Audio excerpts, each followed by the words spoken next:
Somos de la Universidad Manuela Beltrán. Actualmente estamos cursando cuarto, quinto semestre de la carrera de Ciencias del Deporte y pues primero que todo esta entrevista va dirigida como a la carrera Fisiología del Ejercicio.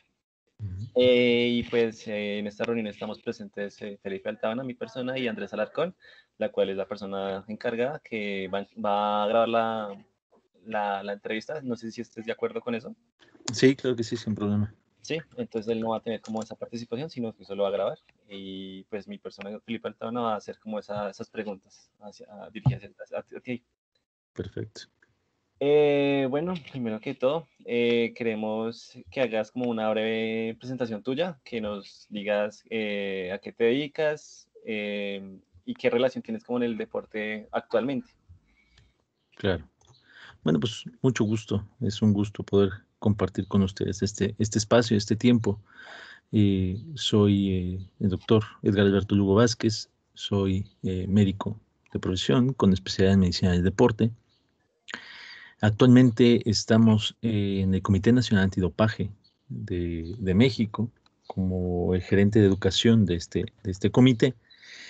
Es donde estamos participando directamente, que es parte de lo que se llamaría el Ministerio de Deporte en algunos lados, que es el comité CONADE, que es Comisión Nacional de Cultura Física y Deporte.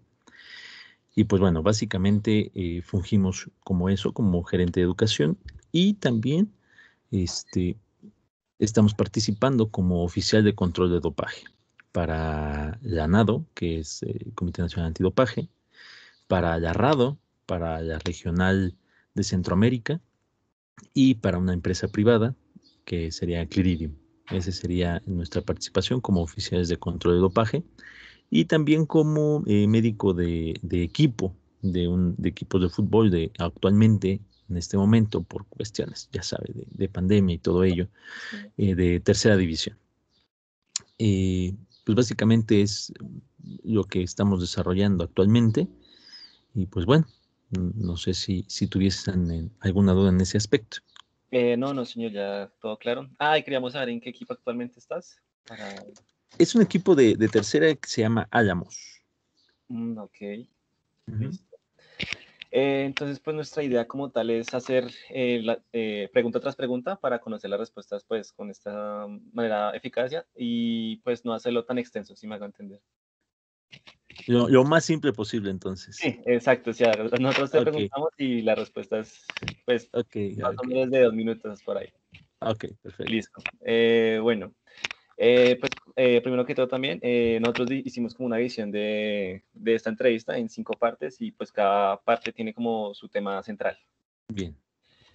Entonces, pues queríamos iniciar con esta primera pregunta. Digamos, es que, ¿cuál es el nivel de influencia del sistema respiratorio en un futbolista? Bueno, como todos los deportistas, específicamente aquí con el futbolista, es eficiente, es necesario tener una óptima condición en el sistema respiratorio. Básicamente es el motor de todo deportista, en específico de un futbolista. Sí. Digamos también que, ¿cómo considera que son las adaptaciones a nivel respiratorio más frecuentes en un deportista de fútbol?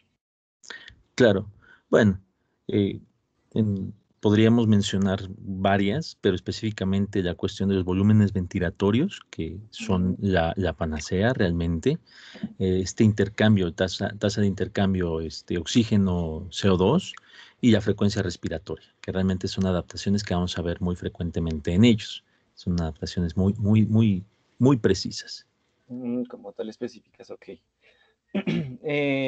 ¿Considera usted que el entrenamiento en altura es un buen método de entrenamiento para mejorar el rendimiento en los futbolistas? Sí y no.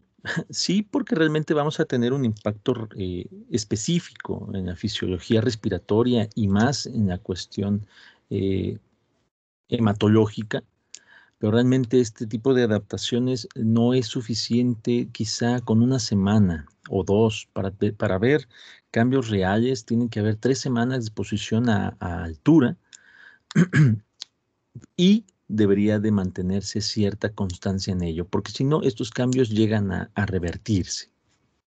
Es que como tal, nosotros en un artículo hablamos de, digamos, de este deporte de altitud en Claro. futbolistas, entonces pues queríamos saber si es como un buen método para trabajarlo. Sí, efectivamente vamos a tener cambios muy, muy específicos, hematopoyéticos, como decíamos. Van a tener mayor cantidad de glóbulos rojos, van a tener cierta adaptación o tolerancia a la hipoxia. Probablemente lo que estamos presentando ante los futbolistas, en este caso con altura, es hipoxia. La desventaja es que obviamente cuando regresen a su estado basal o a donde estén entrenando, que no tengan una exposición a hipoxia, probablemente estos cambios paulatinamente van a ir regresando, ¿no?, a los niveles basales. Es bueno, sí, pero realmente tendría que haber exposición bastante tiempo y previo a una competencia. Y sabemos que un futbolista está constantemente, cada rato, no podríamos mandarlos a altura y regresar, a altura y regresar, a altura y regresar, sería bastante costoso, incluso cansado para ellos. Ah, ok, gracias. A nivel de VO2, ¿qué porcentaje puede incrementar o variar esta posición de juego en el fútbol? Realmente no hay mucho el cambio si evaluamos el consumo máximo de oxígeno en cada uno de las posiciones. Por ejemplo, el portero, que tienen un promedio de 55 mililitros por kilogramo por minuto de VO2. Un defensa tiene 57. El que mayor tiene sería el mediocampista, que tiene un VO2 de 58, por ejemplo, porque realmente es el que constantemente se está moviendo y demanda mayor capacidad de consumo máximo de oxígeno.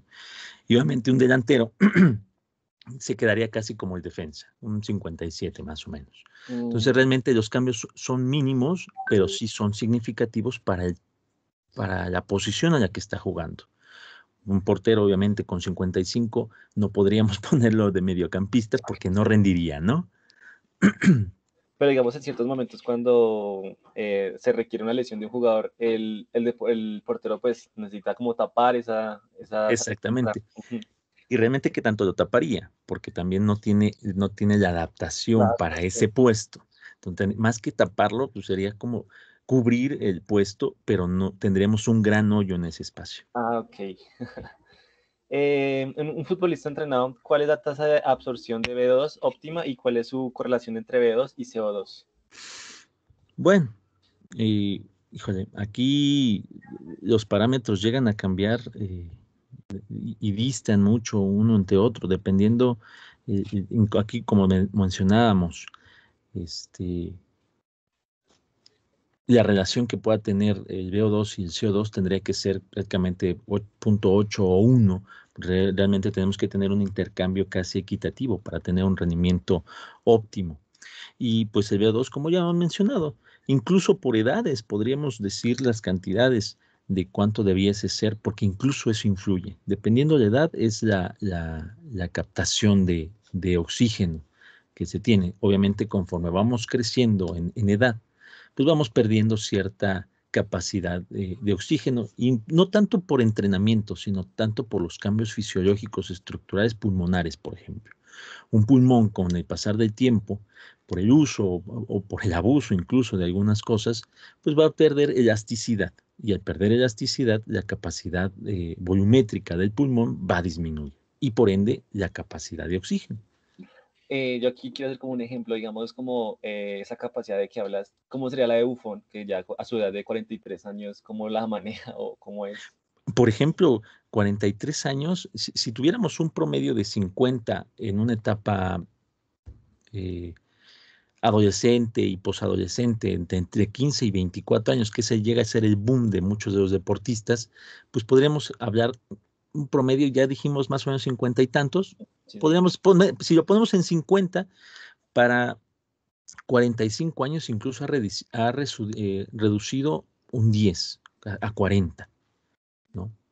Entonces, sí hay cambios específicos según la edad.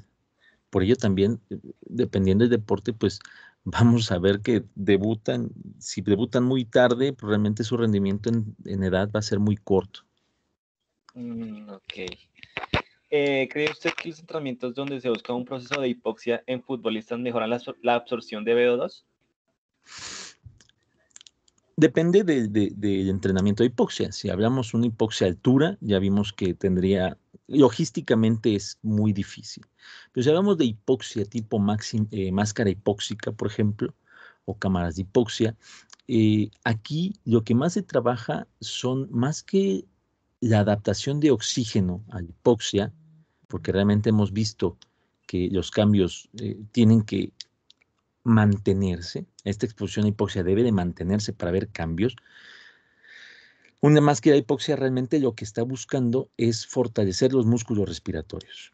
Al tener mayor fuerza los músculos respiratorios por la exigencia a falta de hipoxia, vamos a tener a lo mejor un mayor rendimiento en esto. Al final, la respiración es muscular.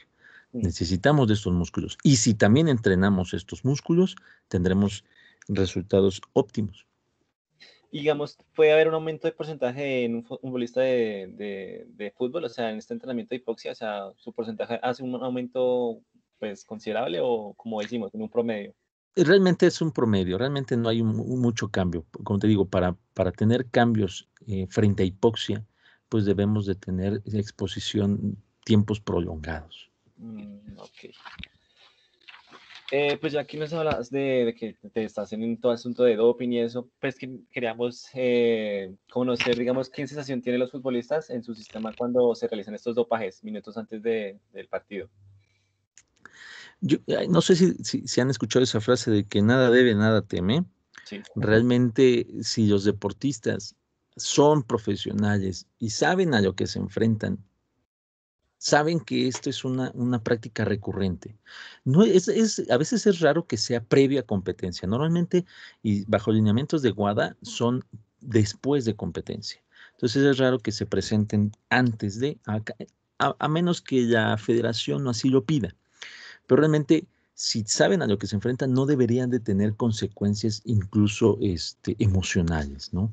Y si no deberían de temer nada. Igual eso a la edad de futbolista influye, digamos, las consecuencias de un dopaje. Aquí, por ejemplo, sí, ¿por qué? Los riesgos del dopaje son bien específicos. Fama, dinero y exigencia en rendimiento. Entre más dinero exija, entre más fama te dé y entre más exigencia fisiológica te pida, más riesgo de dopaje existe. ¿Por qué? Pues para poder preservar tanto la fama como el dinero, vas a tener la tentación de recurrir en el dopaje. Entonces, esta práctica del dopaje, pues si el futbolista ya tiene 45 años y ya no tiene lo que mencionábamos, la misma capacidad de oxígeno, pues obviamente se va a ver muy, muy tentado a recurrir a una práctica de dopaje, ¿no? Sí, sí, sí. ¿Qué consecuencias nos podría decir a largo plazo que tiene un futbolista después de haberse tratado el doping varias veces durante su carrera deportiva? Yo creo que aquí va a depender mucho de la educación que le dé su club y en este caso la federación en cuestión de dopaje.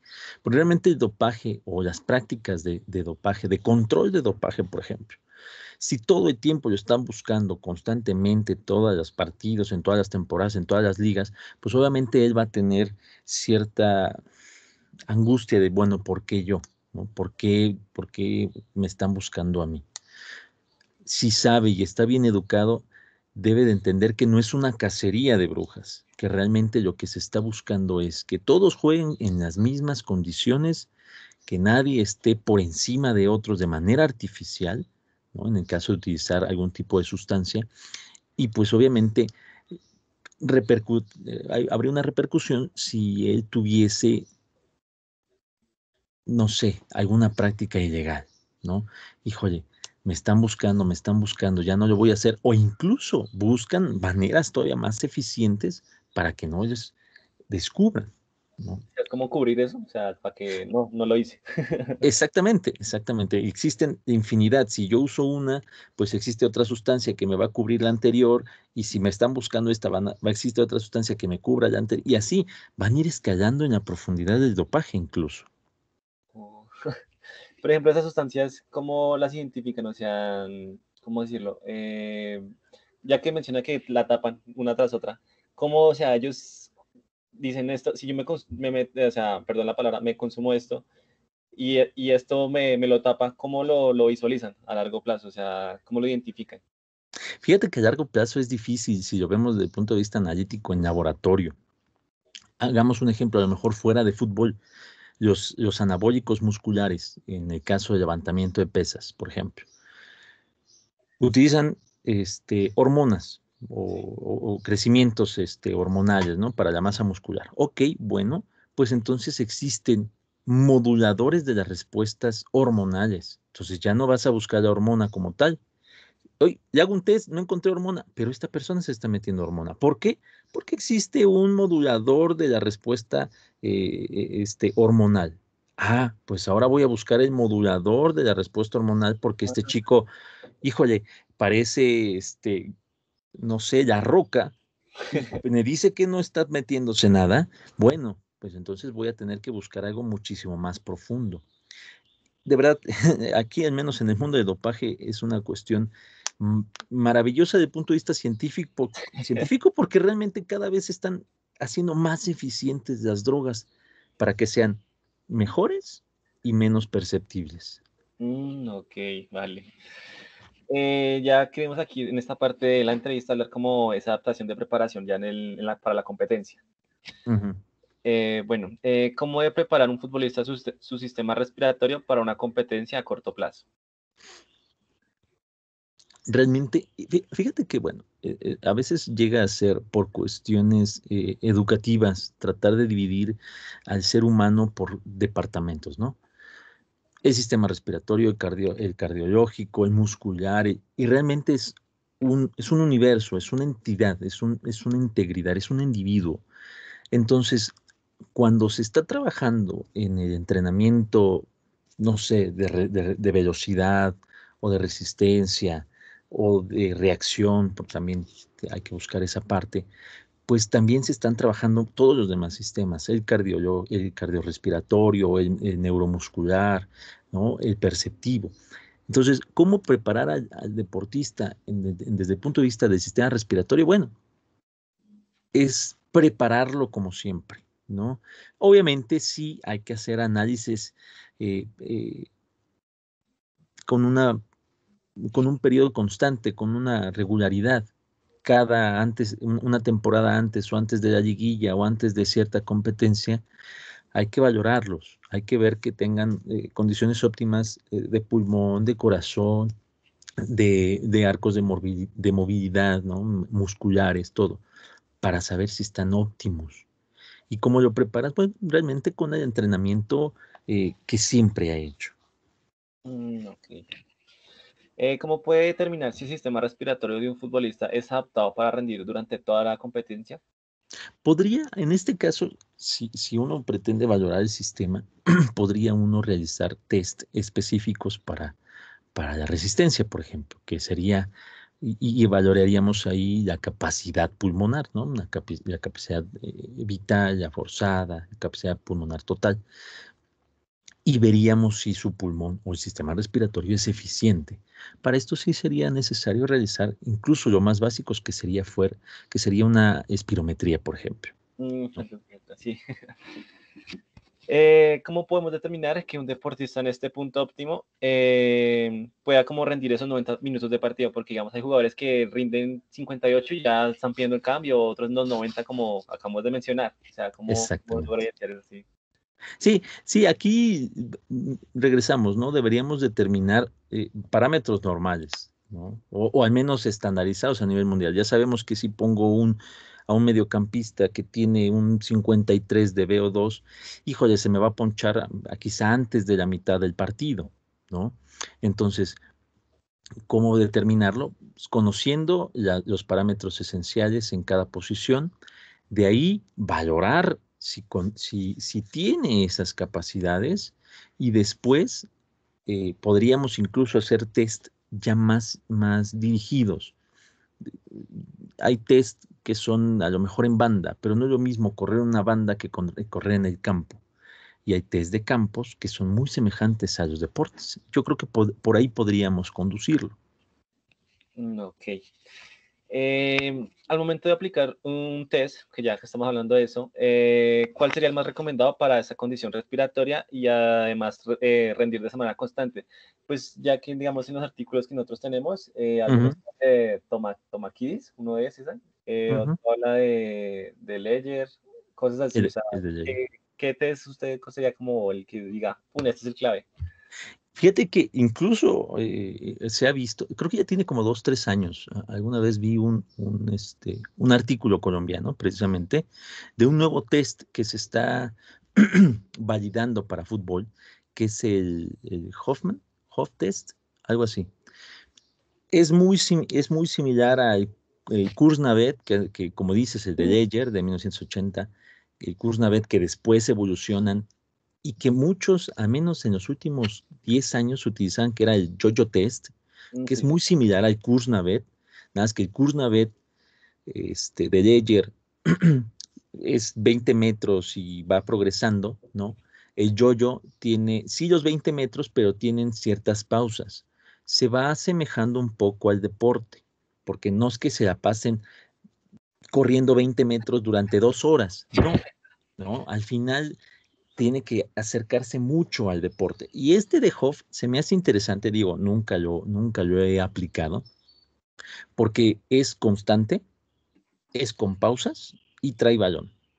mm. Entonces se va acercando mucho, mucho a lo que es el desempeño de un futbolista. Entonces ahí podríamos valorar todavía con más certeza si la condición respiratoria, si está bueno para la temporada, porque se acerca mucho a su deporte. Ya hablando de eso, digamos que, no sé, yo al momento de analizar, digamos, el Atlético de Madrid, que no sé, yo digo que es el equipo que sus jugadores, como o sea, toda la plantilla, rinde los 90 literal, porque su sesión de entrenamiento es, como dice, o sea, esos test que ellos lo manejan en cada sesión de entrenamiento, o sea, no sé cómo lo hacen, pero es que ese equipo es, como digo, un equipo que rinde en todos los partidos. No Claro. sé qué piensa de eso, o sea, cómo lo analiza o... Yo creo que debe de tener, híjole, aquí ya intervienen unas cuestiones menos científicas y más administrativas.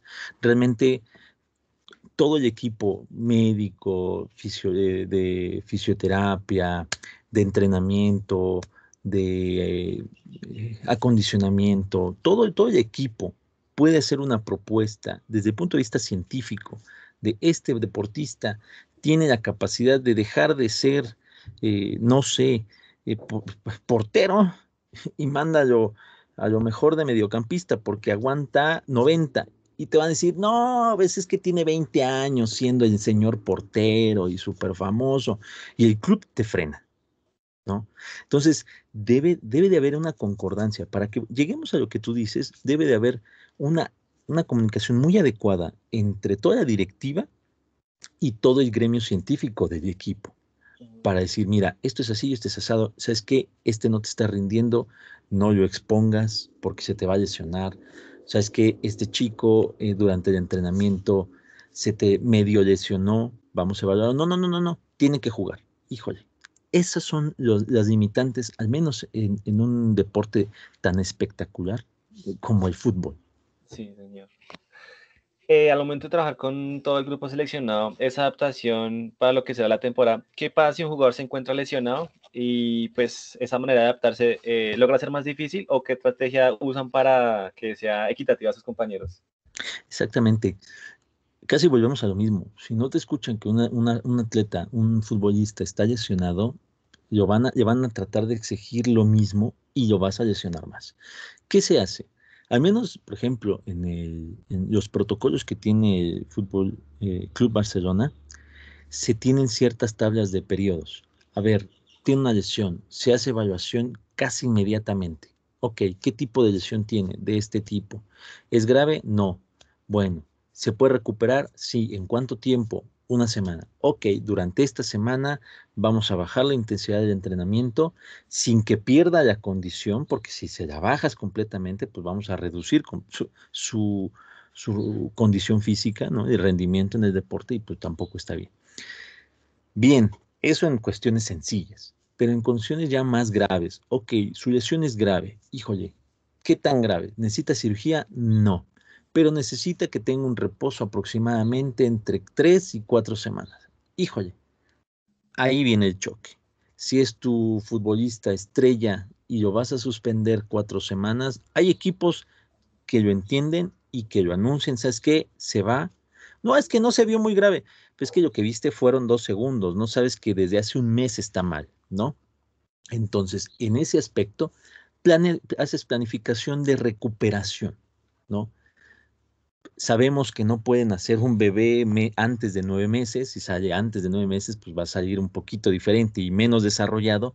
De la misma manera, las lesiones deportivas no las puedes sacar antes de que se reparen. Tienes que esperar el tiempo fisiológico de la célula para que se repare.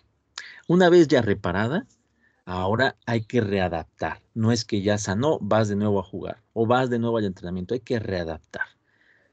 Y vamos readaptando y a lo mejor esas 2 semanas de suspensión se vuelven 4 o 6, pero sabes que va a llegar con el mismo rendimiento con el que se fue, porque das el tiempo de recuperación, das el tiempo de readaptación y vuelves a exigir para retomar la condición que tenía antes de lesión. Y pues ya que mencionas, digamos, lo del Barcelona, digamos,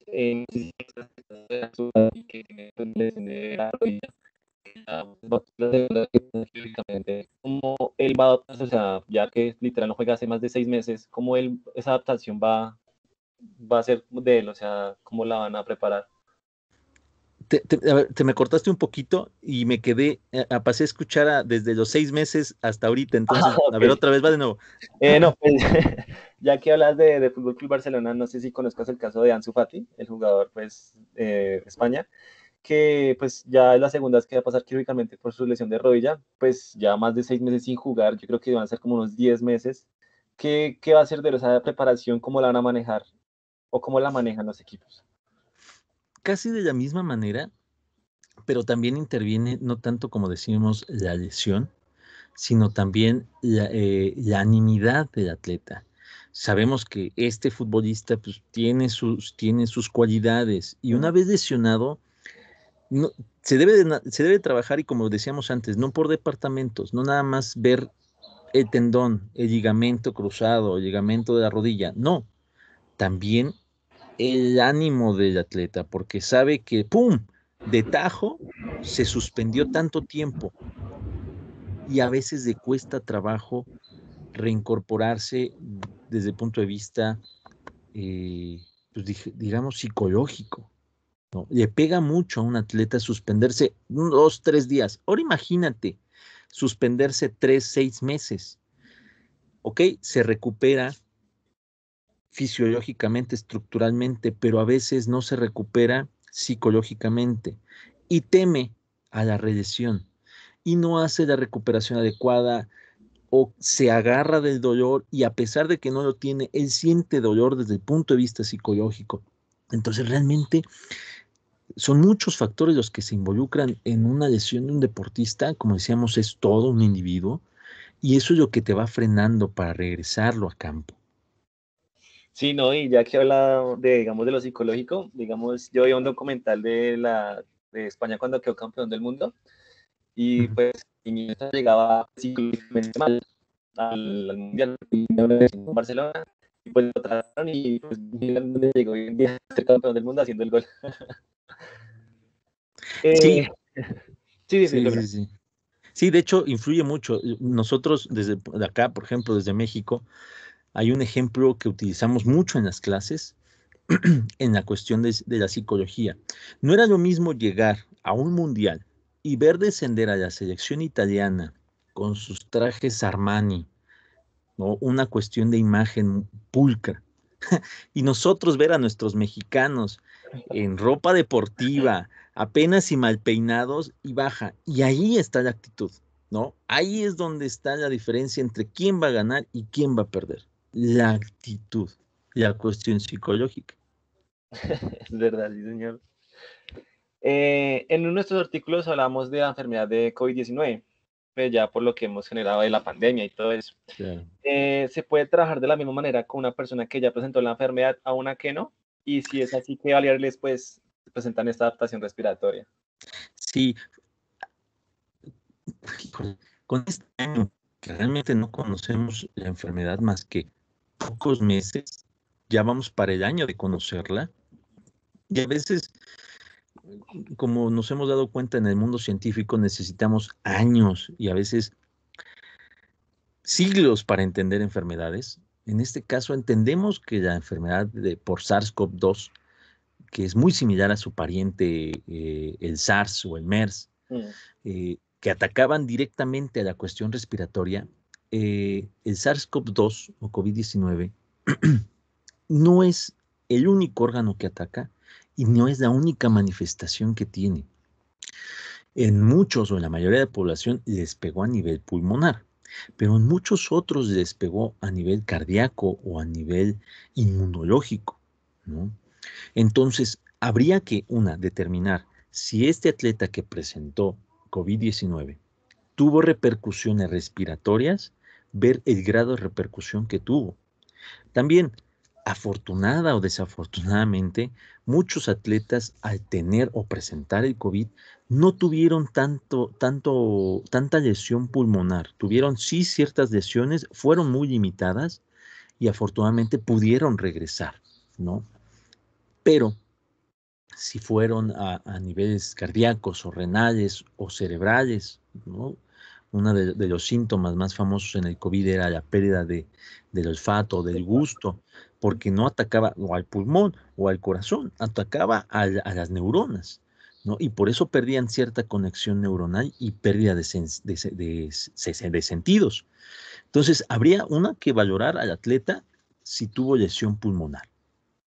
No una radiografía, tendría que ser una tomografía, una resonancia magnética para ver realmente la estructura pulmonar, si tiene, qué tan grave tuviese esta lesión, y si no fuera tan grave, incluso se podría reeducar, ¿no?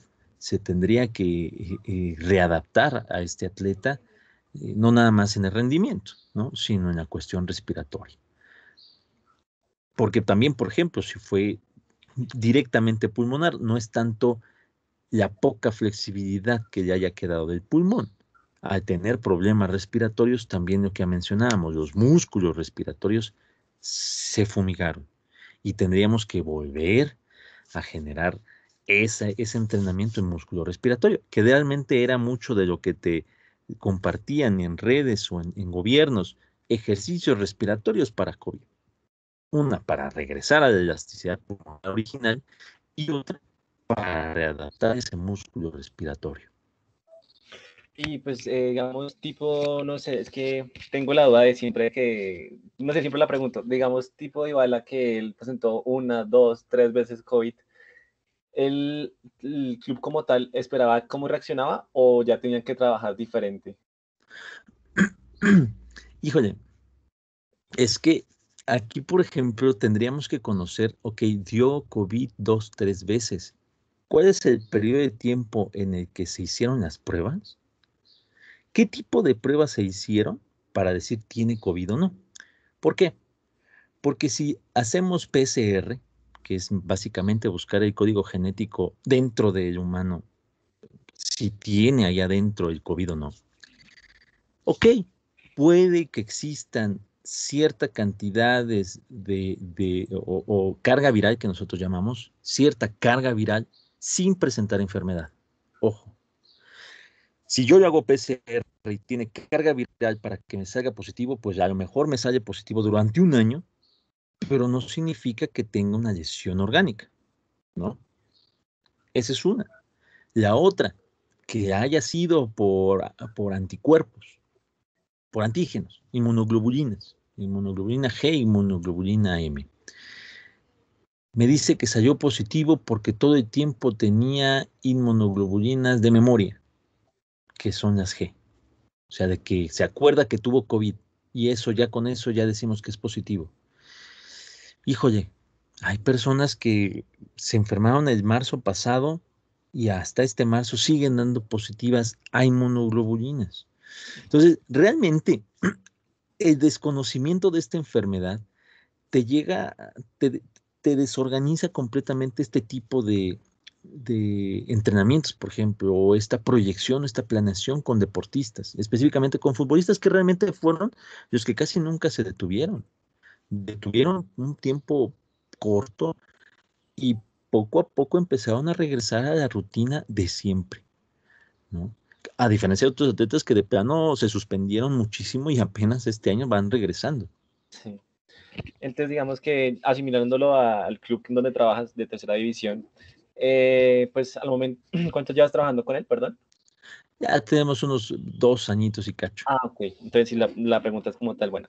Eh, en ese lapso cuando dijeron, no, que vamos a cerrar todo, no van a haber partidos, nada de eso, ¿qué métodos usaron para entrenarlos? O sea, para que no perdieran esa condición.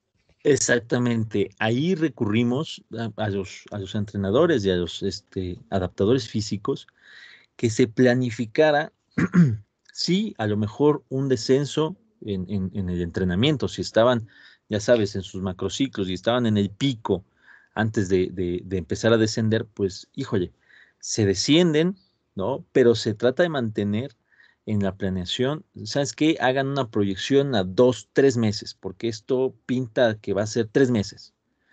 Y obviamente antes de cumplir los 3 meses, a los dos, por ejemplo, ¿saben qué?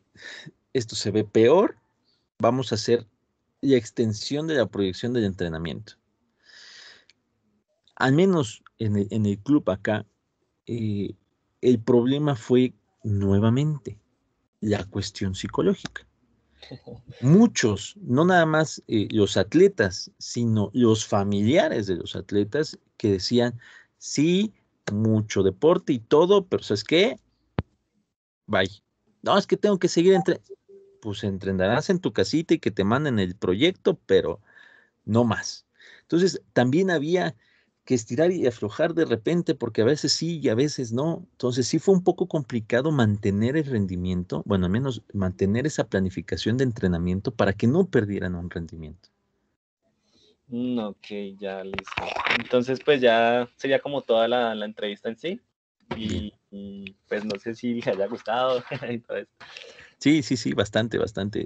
Digo, es interesante empezar a ver esos puntos, ¿no? Porque muchas veces, como te digo, en la cuestión educativa, para comprenderse, se dividen, ¿no? Los tópicos, los temas, pulmón, corazón, psico, neuro, músculo, ¿no? Y al final, creo que la chamba de todos, que quienes nos dedicamos a esta cuestión de deporte, es tratar de integrar todo, porque si queremos verlos por separado, a veces no entendemos por qué suceden ciertas cosas. Al menos en el punto de vista médico, si yo voy y atiendo a un paciente, no voy a atender a la señora vesícula o al señor próstata. No, atiendo a don Manuel, que tiene 60 años con problemas prostáticos. O a doña María, que tiene 7 hijos, ya pasa de los 40 y está presentando una cuestión de vesícula. Bueno, ahí entiendo el por qué se están dando las cosas, pero si voy sobre la vesícula o si voy sobre la próstata, a veces no se entiende del todo. De la misma manera pasa en el deporte, ¿no? Enfocar, integrar todo el conocimiento. Sí, ya que pues hay varias cosas que no son tan fácil de explicarlas, por decirlo así. Exactamente.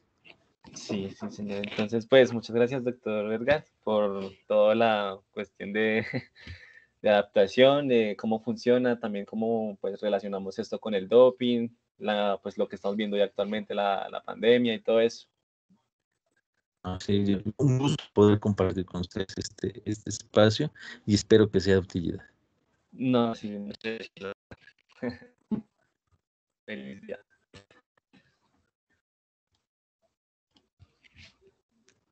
Te volví a perder un poquito, pero bueno. Muchas gracias, mi hermano. Listo, gracias, igualmente. Ok, bueno.